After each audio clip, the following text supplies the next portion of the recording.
pagkaalam ko, na-demote si Natatis at yung pang general na Ilocano, nagdadaing kung bakit daw nangyari yun. Kaya sinita ko siya, sabi ko, hoy, ba't ganun? Nako, may balik yan, magdahan-dahan ka. Hindi ko naman alam, magiging bilang anghel ako. At nagpapaumanhin ako, wala akong alam. Ang alam ko lang, ang balita ko, doon sa mga appointment ng mga RD at iba pa, talagang hindi sila nakipagkonsulta kay Secretary John Vic. Hindi naman tama yun. Siyempre, may buwas tayong lahat. Yung buwas niya si John Vic. At ikalawa, masyadong maingay at maugong na nagmamalaki yung ibang classmate niya na tatakbong presidente o vice-presidente sa 2028. At nakita na nakapaskel yung kanilang mukha at sabi pa nga nung iba, hindi lang pala politiko ang EPAL.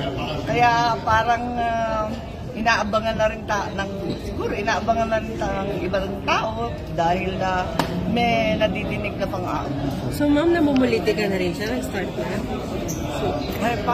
Parang yun yung sense ng ibang kapulisan. May naririnig lang ako. Yun ang dahilan, you think, ma'am? Hindi ko alam kung ano yung dahilan. Ang alam ko lang na nagkaroon ng order tungkol sa mga appointment na naiiba yung kay SILG.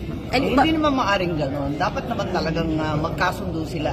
Nakakahiya naging publiko pa yung alitan nila. Hindi tama yun. You find it disturbing yung parang sabi niyo ma'am, pamumuliti ka po, yung General Torre?